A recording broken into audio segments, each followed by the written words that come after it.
Hi everybody, this is the next vlog, vlog. Um, and in the previous ones I set out a somewhat controversial stance, which is, you know, improvisatory teaching that doesn't follow a plan. And now, I suppose that's an ideal, and in practice, um, you have to do a little step-by-step learning to get there. Um, the pretty much every teacher that I've ever spoken to will nod their head and say, yes, this is good stuff. And they will, depending on where they're coming from, they'll either look at me like, well, who are you to tell me? I've known this for a long time, or they'll just say, yeah, I get it, of course. Teachers, at least in countries like the U.S., they're taught about Dewey, they're taught about Piaget, they're taught about a lot of learning by doing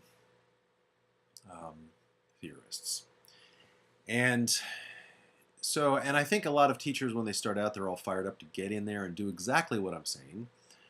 So the problem isn't good intentions. The problem is practice. And this is the same thing that we see in our pilots. That you get everybody all excited about learning by doing and having fun with kids and exploratory, and teachers making mistakes with the kids at the same time. But as the weeks go on and the children misbehave and so forth, things kind of go back to what the teachers were brought up with, which is step-by-step learning. And teachers become more concerned with moving through the material and assuring that the kids have learned the material. And this is just how it goes. And there's nothing really wrong going on here. It's just that there isn't a voice of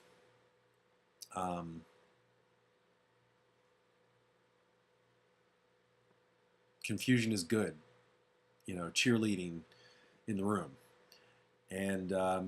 And this is where, whatever you call it, whether you call it learning by doing, whether you call it constructionism, whether you call it creative problem solving, whether you call it, Montessori, whatever the term that you use to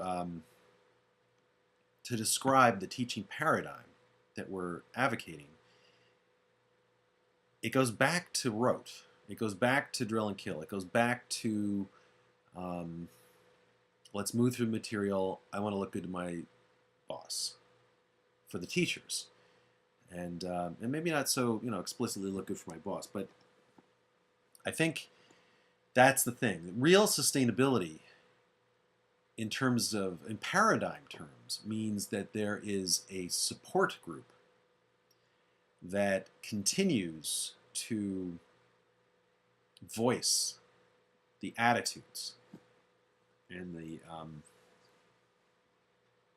and gives permission. You need a group of people to continuously give permission to each other to be goofballs, to not plan perfectly, to do something completely differently, to continue to challenge themselves and the children. To one of the hardest things that people have, I advocate a kind of set the buffet learning style, where you have a small lesson, but then you don't require the kids to actually do the lesson. Instead, a mentoring approach where a child could, instead of repeating the lesson that they saw the mentor present, they continue to work on whatever they want to work on, and then maybe a couple of days later, a week later, maybe never, they'll say, hey, that thing you showed us a little while ago, I want to do that. Can you tell me again how you do it? So, maybe not the most expedient thing, but the two most important things have happened, which is, number one, the child is aware that a certain tool or technique exists. They might not understand why they might do it, but they're at least aware that it exists. And then later, when the lesson becomes relevant to the child personally, they're then taught again when they want it. And so, I'll go and do a workshop, and people will hear that explanation, and they'll certainly agree with the substance of it. But what always happens is that people instead get back down to lesson one, watch me, lesson one, you do it, and so forth. And in the beginning, you do have to do that because the kids really don't have anything to do. But a lot of times what I'll do is I'll go in and I'll just say, the very bare minimum of what kids need to do, and I ask them to explore. Explore the exo, explore sugar, explore e-toys. Don't tell them anything. Let them figure it out and then have them tell each other, peer learning and so forth. And so I guess what I'm trying to say is that it's a paradigm shift. And just like the paradigm shift from waterfall in software development to agile, it's easy to learn the ideas, the concepts, the attitudes in a workshop.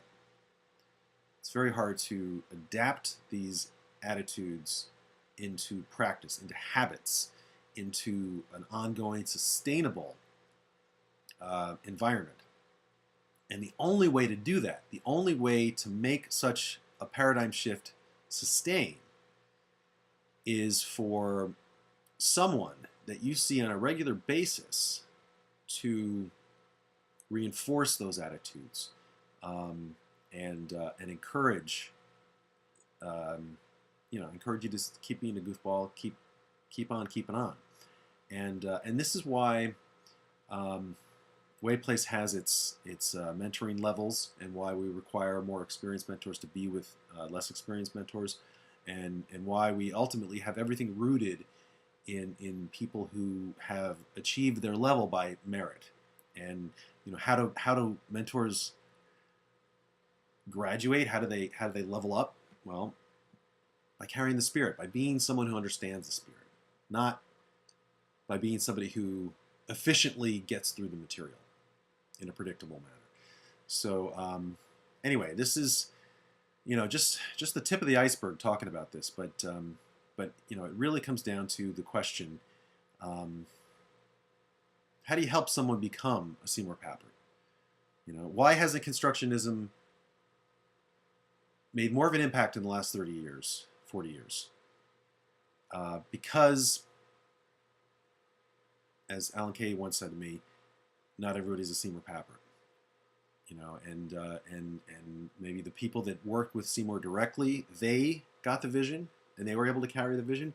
But you have this problem, this 6 degrees of separation thing, that after a while, every time you pass it on to somebody else, it gets diluted. The message, the spirit gets diluted as you go forth. And so the question is, how do you create a repeatable structure, an environment that conveys an essentially unrepeatable, unstructured goal without making everybody, stay repeaters? Anyway, this has been the central question for Wave Place since its inception, and and the answer is open. The jury's still out, but I do know that it needs to be done, and we cannot rely upon innovators doing this work. We need to find a way for people who aren't so passionate to start with to acquire the passion and keep the passion and make it a part of their daily lives. All right, see you in the next one.